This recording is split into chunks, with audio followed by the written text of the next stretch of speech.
Okay, so to start off with, thanks for agreeing to participate in the project we are collaborating on with Eleena Jamil Architects, called About Making, Exploring Building Craft and its Social Processes.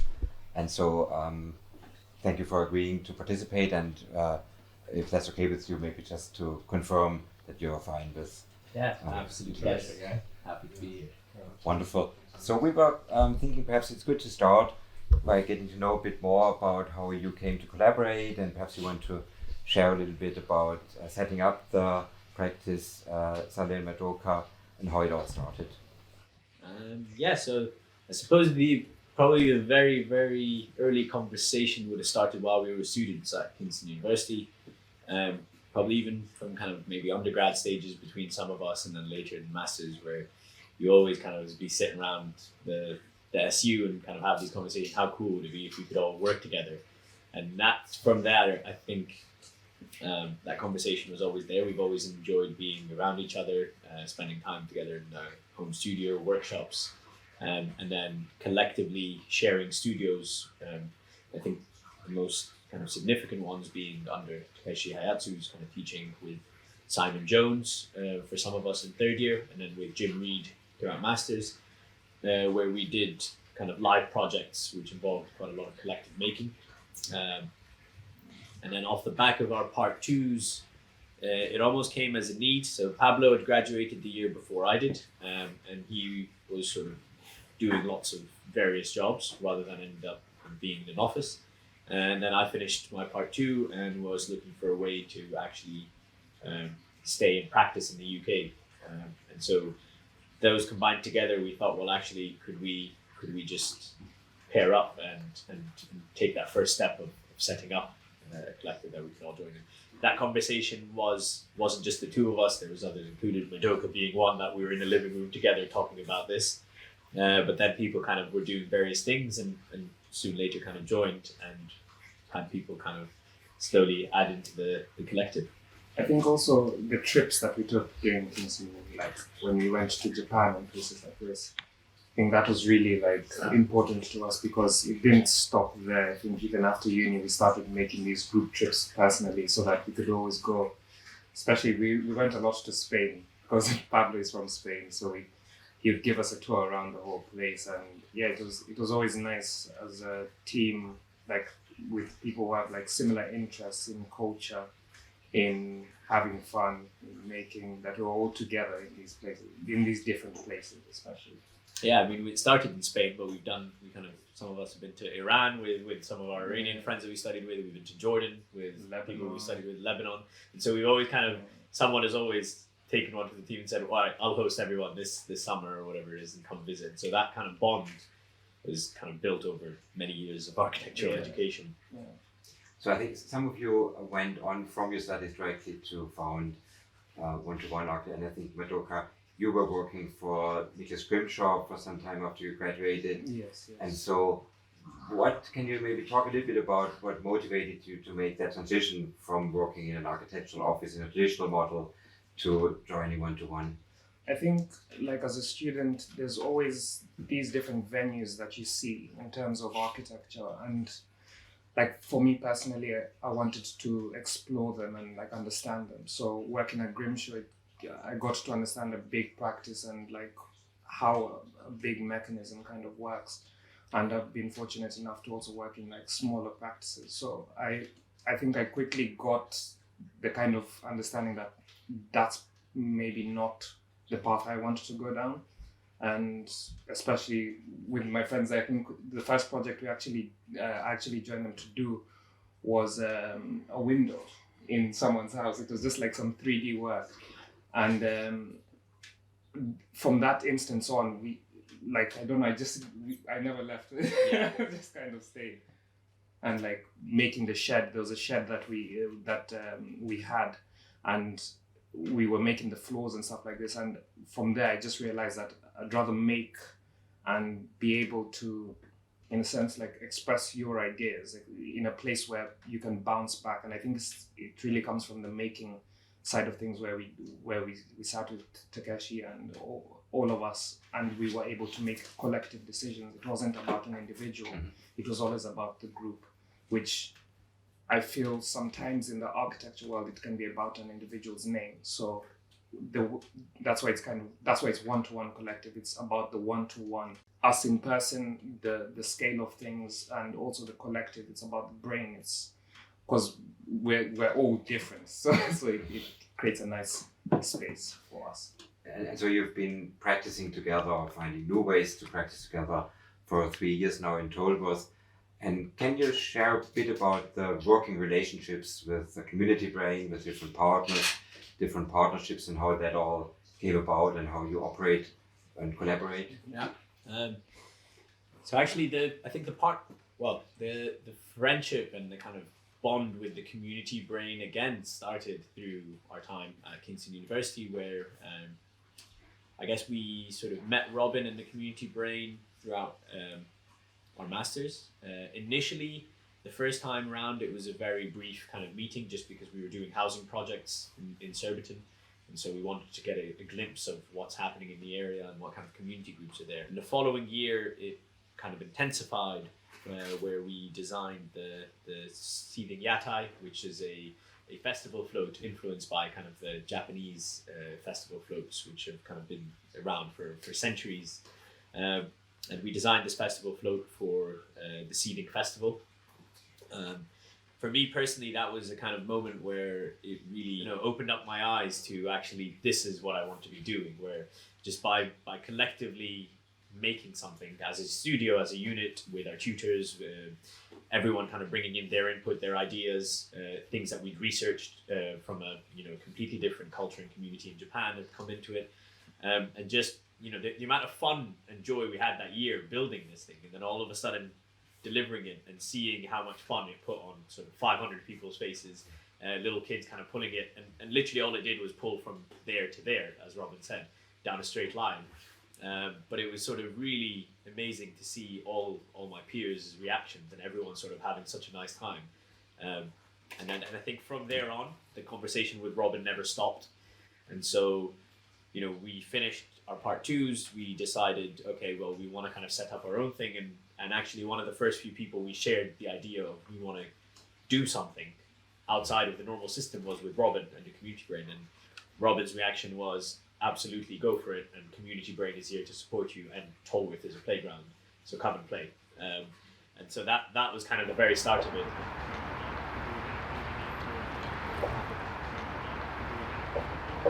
This was for the Royal Hampton Court Flower Show this last year. We also had a beach party here not too long ago, which is what the bucket and the spade are about. And then there was a little kind of food van, there was an ice cream truck, and it was sort of really surreal to be sat here. On one side, it felt like you were literally on a beach in the Mediterranean somewhere, and kids sort of playing around. And then on the other side, you turn, and it's sort of Tolworth Car Park, which was quite surreal, but also quite fun. And that's such a kind of a key space. So rather than it being sort of closed off and underused,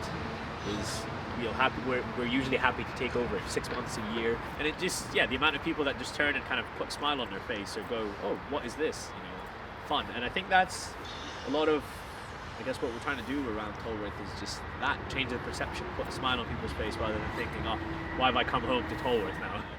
And so that was kind of the very start of it. And then obviously since then, we've kind of the partnership has strengthened in many ways. We are currently in the Farm of Futures. This is a space that's it's a kind of partnership project with the community brain, and it has become really our base. Mm-hmm.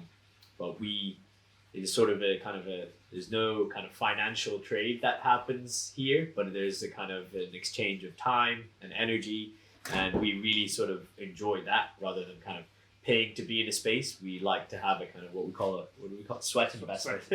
Sweat tax, that we call it. But we really enjoy that, and we find it as actually, it's not about paying for a space or just paying for it in sweat tax, but actually it's a place that you end up exchanging and meeting a lot of different people, different disciplines, different backgrounds, and allows for really interesting kind of conversations.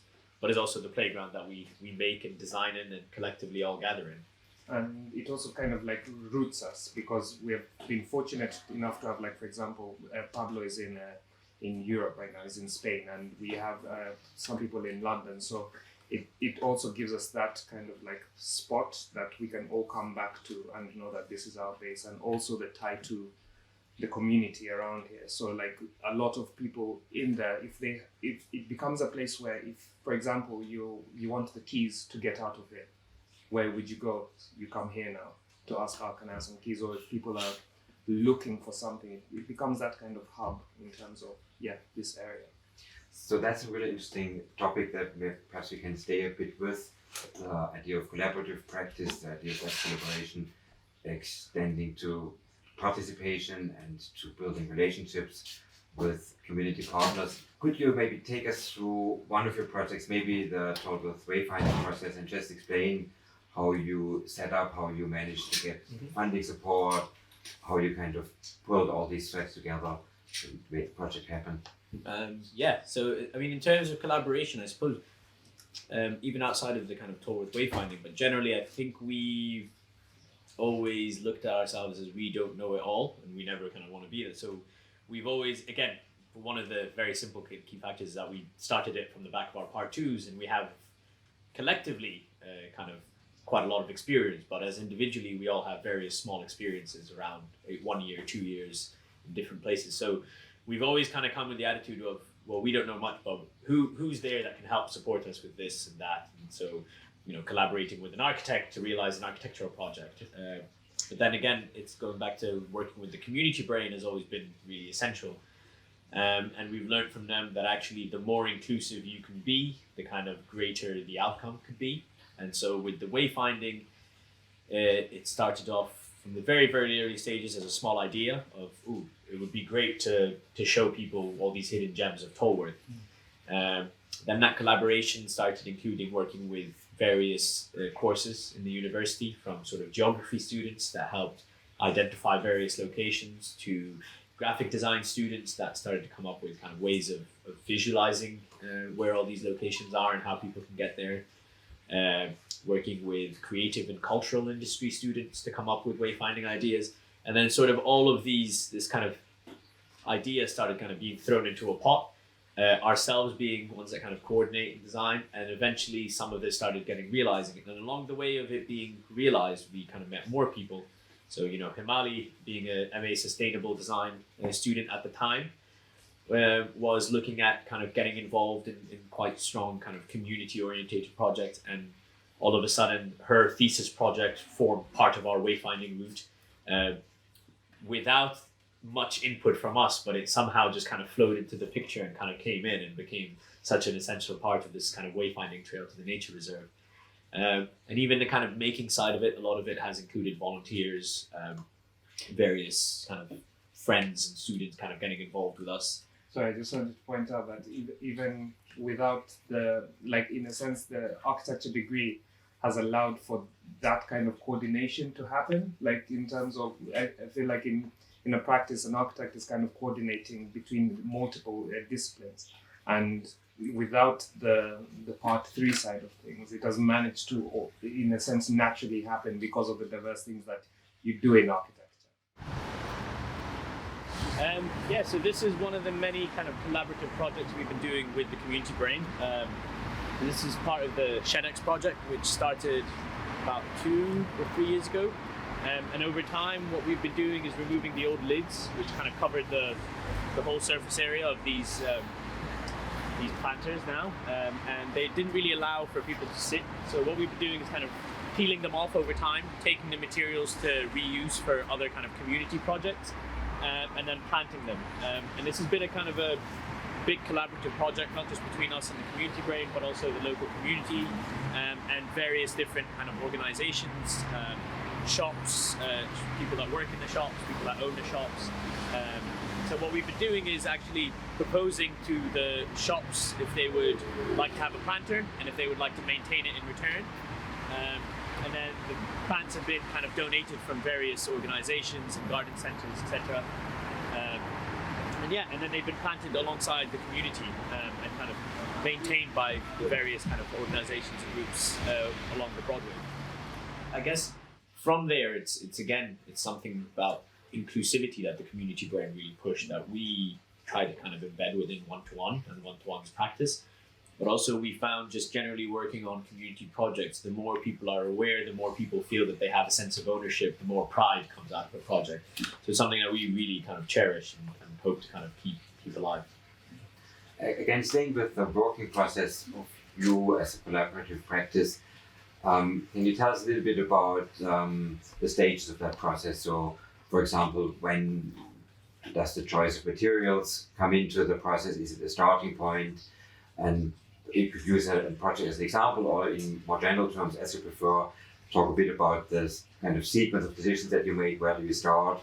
I think sometimes it depends. Like, I think if, for example, if we think of the wayfinding and like the benches on the Broadway, it'll start with the space and the materials that we have available. So we had those big sleepers, and you know that you have to transform those into the next product. And fortunately, sometimes you get extra material. So that then feeds onto another project because you have the material kind of lying around. And I guess also being able to always see the material around us. So like with the way we have kind of like laid out the workshop in a sense, you have your plies there, you know, you can see all your good woods and you have your storage at the back. So as you're consistently looking at materials, it allows you to consistently think, I can use that possibly there, I can use that possibly there. We almost have this, as a starting point, especially with the kind of community project sometimes, we almost have this inventory in our heads, but also just kind of directly around us of all these materials. And then that will almost be like, we've got all that material lying around that we've just taken down from this installation or from this project or that's come out of here. Could we find a use for it? And so trying to kind of look at the past life of a material and then what its current life could be and then what its afterlife would be. And then also there's something to do with kind of techniques, which is like, we started looking into that technique, but actually it would be great to really master it. And so could we bring that technique back into this project? So we almost have this inventory of materials and ideas and techniques that we've been interested in. And we'll often try and find the opportunity to kind of bring them in. So I'd say it's something that we usually kind of bring into the conversation quite early on from the very early kind of concepts we quite like. I think it's one of the main ethoses about the practice is the reusable kind of aspect of the materials. And it was really one of the first projects you did for the ITV kind of identity was just about using material that you just kind of find around or, we also have relationships with architects, whether they're in university, that sometimes we get materials from construction sites that are, going to the skip. So they kind of give us the material to kind of reuse in our own way. Another example is the one from Himali's exhibition in London for her end of year show. So they had loads of these plywood boards that they were going to throw away. So we reused that material later on to make our 1 to 10 models. It's a really kind of an important aspect of the practice is this kind of this upcycling aspect. I think I was kind of mentioning to you, Christoph, earlier, but it's so part of the kind of unit ethos of Takeshi's teaching currently this year is all about the kind of some of the writings from Irene Scalbert, and it's about the architect as bricklayer, and it's about actually being resourceful and what do you have around you and then what can you make use of. And I think we've almost subconsciously developed that attitude and now the more I'm reading all this literature, the more I'm going, well, actually, I think that is probably more us, is more we're kind of bricklayers rather than just, I guess, designers or architects. And so we're quite resourceful with what's around us, what's available, and what can we transform it into. And I think when something is in a sense, secondhand, it allows you to be more free with it because then you're not feeling, this precious material, this. It allows you to be like, okay, I can have fun with this. I can see what I can make with this. So I'm quite interested in this process of bricolage or spontaneous experimentation, which seems to run alongside a much more systematic process of research and materials research. I think is particularly evident in the use of char timber, which is something we saw used in different ways in the projects we visited today. And maybe to draw you into the conversation, Arjun, I was wondering whether you would maybe share a bit about the work you've been doing with the timber, the projects you've been using it for, and the kind of problems you're addressing, the way you've been developing it, and some of the things we've been starting to discuss. Yeah, no, that's great. Obviously in our practice we tend to use a lot of yakisugi, and we have quite a lot of knowledge on it, but the thing is we rarely get the chance to explore and see how far we can push it. And when the opportunity does arise, when we can actually test and literally try and find new methods in which we can explore the material and gain material knowledge. We was lucky enough to have one project that came in where the owner was interested in having a yakisugi facade for his extension, but he or she didn't want certain aspects of it, like it's flaking or like the off touch of the char. So we found different methods in which we can keep the integrity of the yakisugi, but at the same time transform it into something more modernized and more, more slightly different type of aesthetically pleasing. So we went for a one where it has more grain, but it still has a char, so it's a mixture between these two. And what we tried to do was we find different methods of charring it. So we created a pit, see if we can get more intense flame in one go, and then maybe turning it around so we get an even cover. We tried sanding, then we tried brushing, and we find the different techniques gave us different results. And then ultimately, when we narrowed it down and we tried the different processes, and we found that maybe brushing works best for this particular timber. And then by using certain stains or some sort of finishes, we can actually hold some of the carbonization into the timber and give it that dark finish. And then what we found was that product that we came at the end was through series of iterations of changing and testing. And I think this is one of the great things about working here, is it gives you these avenues in which you can go down and explore material knowledge. And I'd just like to add, I think this is a technique that first again became really sparked our interest from our visits to Japan while we were students and looking at kind of Japanese carpentry and processes and techniques. And the process that we taught, and it's the most common process, is to kind of you create these flutes, and then you basically kind of shove newspapers down this triangle of timber, and then you light it from the bottom, and it shoots through. And that's the process that we used for the last 2-3 years on several projects, from a residential shed to some of the wayfinding things that we saw. And then, as Arjun mentioned, this project was slightly different, and where it was we had to be slightly more clean and precious with the finish. Yeah. And we also had to consider methodology and how we can scale this up. So usually when we're doing yakisugi, it's done through a different type of control system where you put a newspaper and you light in each individual one. But when we're considering a large amount of yakisugi in one go and all to have the same finish, we had to eliminate certain techniques or introduce new techniques to provide an overall uniform as possible. Because essentially we want it all to look same way but still have its character. The thing about timber is it's not it's always moving and changing, and with heat there's stresses and it transforms over time. So us learning about the timber and how it behaves is really important, and that gives us understanding of how far we can spread it apart, how much char it can take, the age of it. So it's a great learning experience. I mean, even learning how different timbers react to yakisugi has been really kind of interesting. From we've been testing all kinds, from featherboards to hardwoods to softwoods, and every next project allows us to either to bring in what we've learned before, but also test new things.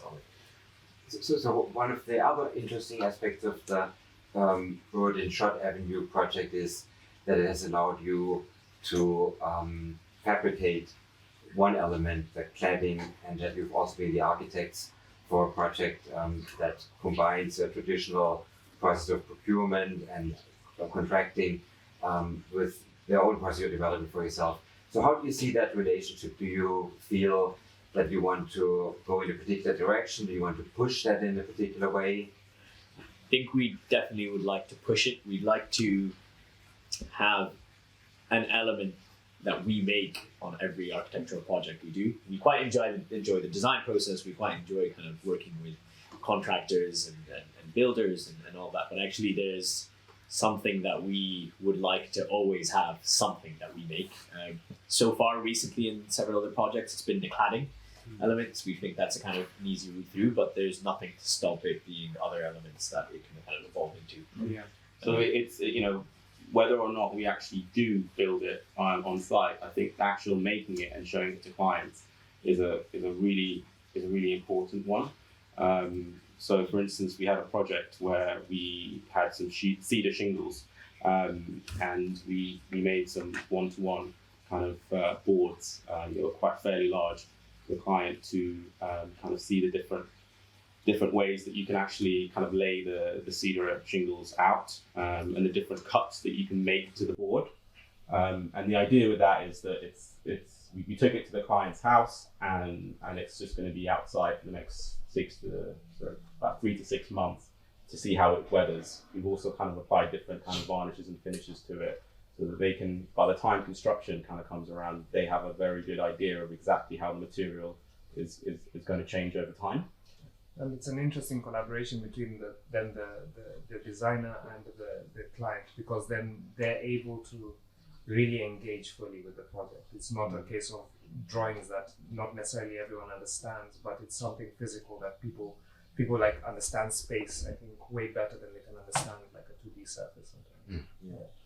Yeah. So this kind of hybrid process of working as a conventional architectural practice as well as fabricator, researcher, working across these different roles, I think resonates with the process that our collaborator on the research project, Eleena Jamil, architect, is employing in a number of residential projects. And perhaps another area of resonance is the idea of thinking about the building's life cycle, thinking about constructing a pavilion or building with its afterlife in mind. And in particular, we saw 2 projects today actually, that one was Disassembled, that is the project that you had made for Ben Judd's The Origin in the Stanley Picker Gallery, and we also saw the Yatai that has been reassembled.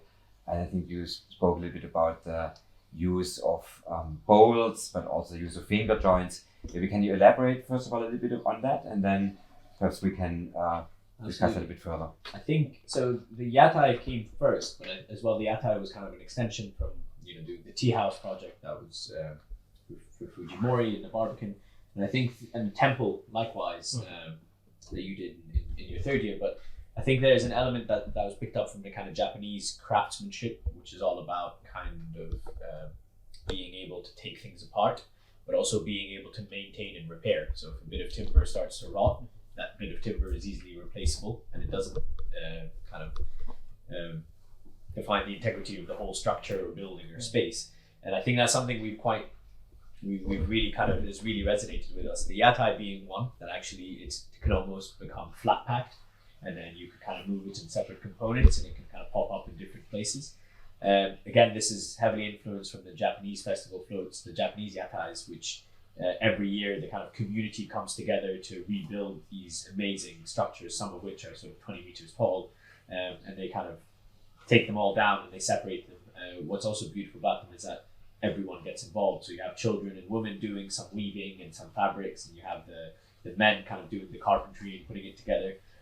And then that's sort of kind of built on to the way we've done things. So the Yatai being one, and then the Origin being another, where the conversation with Ben Judd was about the whole project being about the communities and what might a temporary community feel like, and what might an island community feel like. And so our kind of initial response was, well, what do you intend to happen with your structure after? And so straight away there was, well, actually, if we can find an afterlife for it, that would be fantastic. So that was already something in our heads that we made sure that stuck throughout the whole design process, was how easily can we put this thing up, and how easily can we take it down, and how easily can we put it back up somewhere else. So that's kind of moved from the Stanley Picker to now just behind Tolworth Station, where we intend to put it up in the coming months. And I think even with like things like the Yatai, when we talked about this thing of like asking for forgiveness, I think the location of it right now is like right by the bus stop, which at first it was supposed to be there for like 2 weeks. Yeah, 2 weeks, and it has ended up staying there for I think like a year. 2 years. 2 years. Yeah. And the interesting thing is how people interact with it. It's like sometimes we'll be up there changing something or fixing something, and then a mother with their child will come and be like, "Oh, what is this?" And then that conversation happens. And like right now, there's a bus stop sign at the top of it. Sometimes you'll find some beers in it and things like that. But I think it being just a spot where people can just come, stop, and like sit on it or look at it, I think those little things around the area are really important for a place, because it shows playfulness. When we keep things quite sterile and we're not like feeling like we own the area, then it changes, I think, the whole vibe of a place. And I think now with Ori's possibility of being at the train station, I think it starts to have these little places around Tolworth where fun is happening, and it allows for afterlife of real projects, things that don't have to go to the bin anymore. They can now actually have a place in society.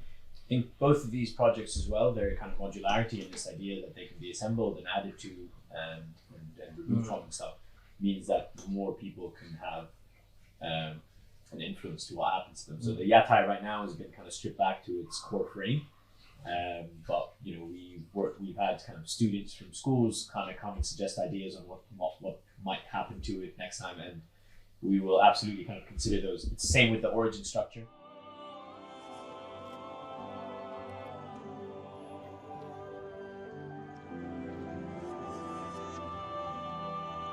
Hello everyone, really exciting to be here today in this space and structure that we helped design and build alongside a fantastic group of people and individuals.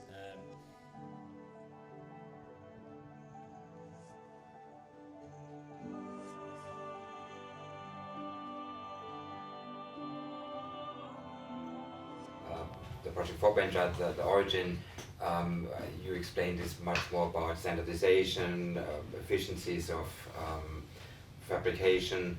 So I was wondering a little bit where you stand on that divide within that kind of tension between the enjoyment and elaboration of craft and also the need to work within tighter budgets. So I think we are quite flexible between the two, and we often kind of hover around both. So with the Ben Judd's, the origin, we almost kind of created the joinery through combining standardized sizes of timber, rather than actually going through the process of having a large column, let's say, and then cutting out of it to create the notches or the mortise and tenons. The reason for this was the original intention for the kind of delivery of the origin was to be done with the Kingston Architecture Society, which included a lot of first and second year students, and there was such a limited time and budget. So it was trying to kind of figure out how we can convert these kind of quite detailed and kind of passion-led craft elements into something that could be slightly more standardized and be kind of more accessible and inclusive to many others. I think sometimes there are projects that we do end up kind of placing passion ahead of other things, of finances or of efficiency, and we get to play around and enjoy them. And I think it's just we often try and look for that balance between the two, dependent on what project it is and what we're doing. And I think there's also an interesting thing about standardization. Like when we look at companies like, for example, IKEA, and how they have managed to standardize the process of making. I don't think these things are bad. There's of course like the environmental issue in terms of how much wood are you using and things like this, but there's something very important in terms of people understanding what that is. So if, especially like with the origin, how we have students on board there, if there's something simple to understand, then things can come together way easier and without complications, without injuries and things like this, because you're also handling heavy materials. So the movement, like sometimes it's called a dance, like whenever you're making these structures, the movement has to be as fluid as possible for these things to happen. And I think, and for us to also understand simplification, I think is also, there's something quite beautiful about that, when something can be as pure as it can be without the complications. So I think this idea of participation seems really important to consider within the traditional vernacular craft and the standardized craft as maybe something that's quite important in your work, and maybe also in your work, Hamali, in working with communities and in working with your architectural colleagues in the office. So I was wondering whether you would want to explain a little bit about how you came to join One-to-One Architects and what your work is within the practice. So I work with the community brain, but because we work in the same space, we kind of work together, and a lot of our projects kind of overlap. But I studied MA Sustainable Design, and during my dissertation, I was looking for a space to kind of draw out my ideas, and I just happened to meet Salah and another colleague of mine, Georgia, and I told them about my idea, which was about biodiversity and understanding biodiversity in a particular neighborhood. And they just had this project going on, and I said, can I just come back to you in a couple of weeks with my ideas? And they're like, yeah, do whatever you want and just come back. So I just had a lot of freedom, and I went back and they liked what I did, and things just kind of worked out. And I met Robin through that project. Actually, I met him at the end of my project, so I never had an interaction with him before that. And yeah, they just helped they helped fund my project, and so that's why it got produced. And then I started working with Community Brain, and then we work a lot together now. And we're trying to work on more projects together, because I come from an illustration and visual communication background, and I guess I think very differently from them, so it kind of works well. Because I visualize things differently, and then so in a project such as the Tollworth Wayfinding, where you contributed the visuals and the graphics explaining wildlife and biodiversity, how does that collaboration work? Do you feel that you work differently with architects? I think there's quite a strong visual language to your work, the kind of fonts you choose, the visual language you choose. How does that relate to working with architects? So I've never worked with architects before. So the way I imagine my projects to work out is usually on paper. I don't think about physical and 3D. So working with these guys helps me imagine my outcomes in 3D, which is not a natural thing for me. So yeah, I guess that's the good part about working with them, because that's how they think and I think on paper. From your side? Yeah, I think it's kind of the opposite. We've really enjoyed it. I think sometimes having someone like Himali around and many other kind of friends and colleagues and stuff from different disciplines it often makes us realize that we talk quite architecturally, whereas we almost kind of subconsciously have been trained to think and talk in a certain way. That often you'll find someone will go, what are you talking about, or what is this all about? And so we've actually found it really useful for us to learn how to express ourselves in different ways, and that's part of this kind of participatory and inclusiveness that we're trying to kind of develop, which comes from not just kind of the making language, but actual the spoken language, the representational language, and it's been quite kind of interesting to see how I think we've kind of almost changed the way we often speak about our work or try to represent our work, and realizing actually architects often design for architects in a sense. It's like you're kind of trained to do things for an architect, and it's anyone outside of that realm might struggle to kind of understand. So we've kind of opened up our approaches, our processes, our representation. And the way, for example, Himali illustrates, I think it grabs even more of an audience, because I think sometimes how we in a sense, illustrate is through drawings that are to scale and things like this. And she breaks the scale, so she doesn't think in scale, and it's not necessarily about a perspective that is completely right, but it's about the feeling in the space. And I think that allows us to also be a bit free in terms of how we think about our projects and how we think about space. So I was going to say, so I've been drawing their interactions in this space recently, and their projects, I mean, when they're talking about something, it's usually about the work, whereas I end up drawing their conversations with each other while they're working, which is a completely different perspective on the work, I guess, because it's the feeling you get from the work, it's not the work.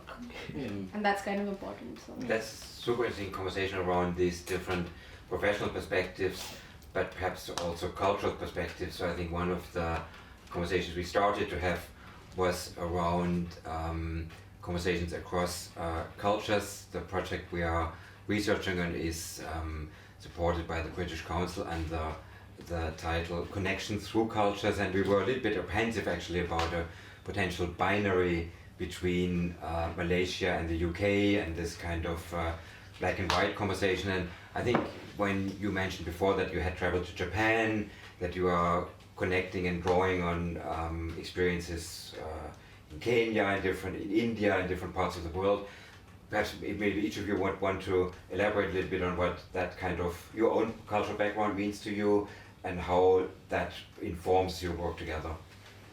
Well, I've come from an Indian background, and I've always been interested in how space works and how space is informed by family. And working in here, as well as doing my undergraduate and my postgraduate in Kingston, and looking quite interested into Asian architecture, but mostly Japanese, I found like it kind of involves all these aspects and how space is dealt with, how timber is considered, how material is quite a precious thing and it's not something that can be easily come by. So yeah, there's an alternative thinking. And as I'm born here, so for me it was a way to rediscover my roots through architecture and through learning what other cultures, such as like from my own roots as well as Japanese as well as English, was a great mediator. So using architecture as a key for me to like take that step forward was really good. Has that been similar for you or different? Yeah, I think similarly to art. So I'm Tunisian, but I spent much of my life. So I actually moved to the UK at quite a young age, and then from there moved to Qatar in the Gulf, the Middle East, and then I kind of moved back here for university, and so I've always been in Qatar. The kind of great thing is that it's so kind of diverse, and I kind of went to a British school, but we sort of had something like over 70 nationalities in my school, and so that was always something that I was outside of architecture design, just kind of culturally, socially, found really quite amazing. Just meeting people from all different places, hearing different languages, seeing the way people sit around the dinner table, seeing the way people socialize, and all of these elements. And then I think architecturally, I'd never kind of really paid attention to it until, again, how close the kind of community spirit is there. Craft-wise, I think the thing that I really appreciate about Japan is this kind of real care and passion and precision that they have for craft. That is often community orientated, that everyone, the community, the village comes together to do some sort of craft event or some kind of, and I've always kind of been really fascinated by that. And then sort of from there, coming to the UK and seeing the kind of community events and festivals and things that happen and how people kind of react to them by just doing something so often quite simple and joyful. And that's made me really want to reconnect back to my kind of Tunisian roots that I've never really fully had. Yes, I've visited Tunisia many times, I've got family there and stuff, but I've never actually fully engaged. And so it's made me a lot more curious about my kind of culture and roots. And then as well, I think from amongst us in one-to-one, I think we share, out of the 9 of us, we share something like 11 citizenships or 12 citizenships. And so then that kind of feeling I've had throughout my school years in Qatar has continued, and actually we constantly have these conversations about what's it like at home, or what's it like here, or it's your turn to cook us a meal from your home country this time, and it's just something that's just really amazing, I think.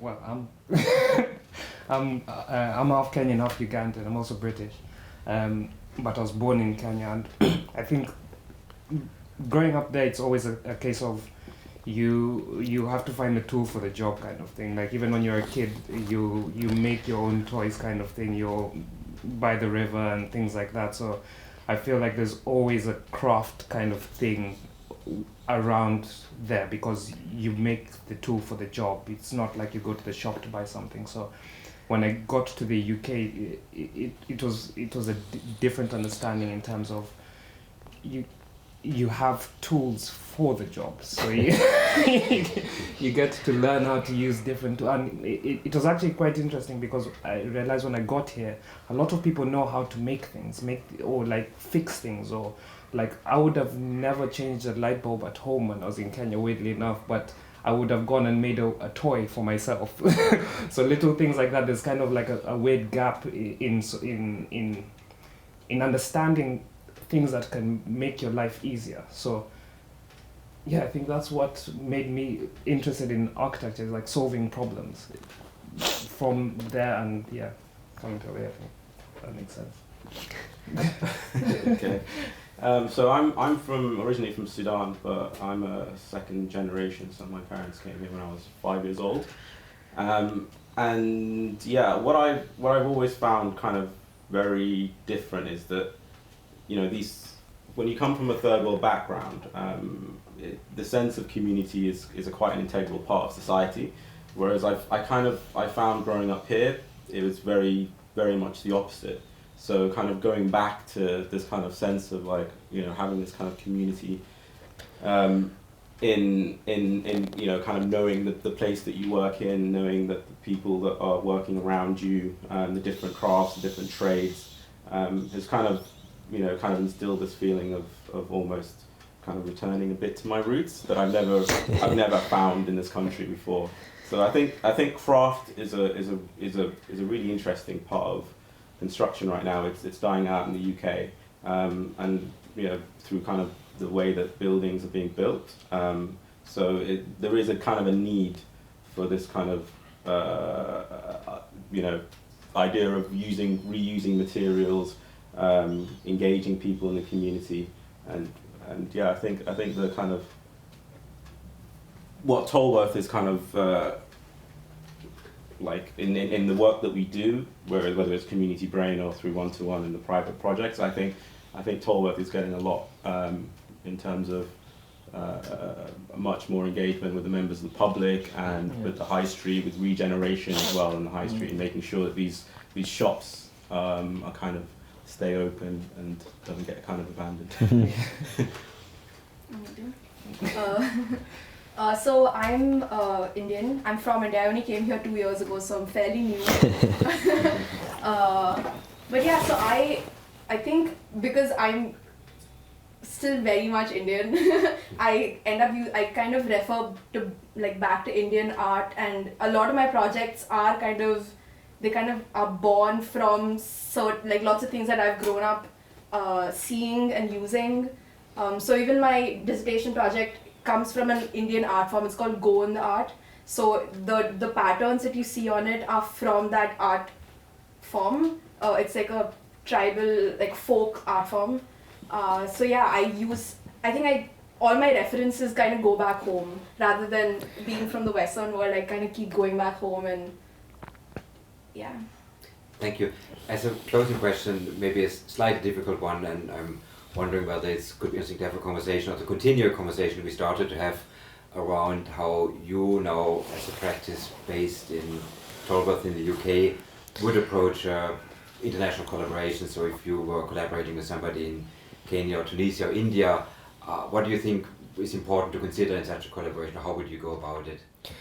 I think the first thing would be to learn from them, and then the idea would be to understand. In order to understand, you sort of should allow allow yourself to learn and approach things with a really kind of open mind, and that you never kind of approach a collaboration that I know better or I know more, and ideally, you know, if you could kind of get the opportunity to learn about something, then you can always translate what you learn and see if that can kind of help improve it. But I think we all have these ambitions to be able to go and collaborate and work in Tunisia and Kenya and India, but we don't think, I think even though we kind of take pride in what we're doing here, and we think the kind of diversity is really key, important, fun, all kinds of things, but it's never taking what we do here somewhere else, but it's maybe taking ourselves to learn more and then seeing what we might be able to do. Even like people feeling ownership about something. I think like when we collaborate, it's never us, it's a we thing. So I think that feeling of like we're doing this together is really important, because then everyone can grab it and then do what they feel with it. It's not just what we feel about something. So, yeah. Yeah, I think what we found is when we do projects internationally, actually having boots on the ground and working through the facilities that they have, you know, the standardization of materials. So timber is completely different in other parts of the world. Is much more of a it's much more of a successful kind of collaboration when you kind of understand exactly how the craft of local building or carpentry. It kind of makes the projects usually a lot richer. Yeah, I think one project that always kind of comes to mind when thinking about this our architect is Anna Herringer, who I'm personally a big fan of, and we've discussed her before, and I wrote some of my dissertation about her work. But it's sort of that approach of let me come and understand from you first, and then I can suggest maybe some things that might help, rather than I am an architect in the UK or in Germany or whatever that knows a lot, so I'm going to come and show you how it's done, which is really and proven that not to be the best approach. And I think even the diversity within us and it keeps on going, but it's like it allows us to understand different perspectives and how to communicate with people. And I think we're very fortunate that just us here, like it's quite a diverse group, but even like the wider collective of the rest of the people who are not here, and like Community Brain allows us to understand how to speak to different people and engage with it. And like Community Brain has allowed us also to engage with a lot of different people, which has been very fruitful for us. Thank you very much. Cool. Thank you. In terms of an introduction of, just so we get the sense of individual character. I guess maybe for you, Himali, mention your community brain, and then you work closely with, because I mean, we often struggle to say the difference. Like we often get asked, are you part of the community brain? We are separate, but we're also very much one. Hi, I'm Himali, and I work as a service designer and illustrator with the Community Brain, and One-to-One and Community Brain collaborate on a lot of projects. So yeah, I'm kind of part of them. Hello, I'm Yasser. I'm an architectural designer at One-to-One Collective, and I mostly work in housing renovations and extensions. Hello, I'm Madoka. I'm part of One-to-One Collective, and I'm kind of design maker. And co-director. Hi, I'm Salah.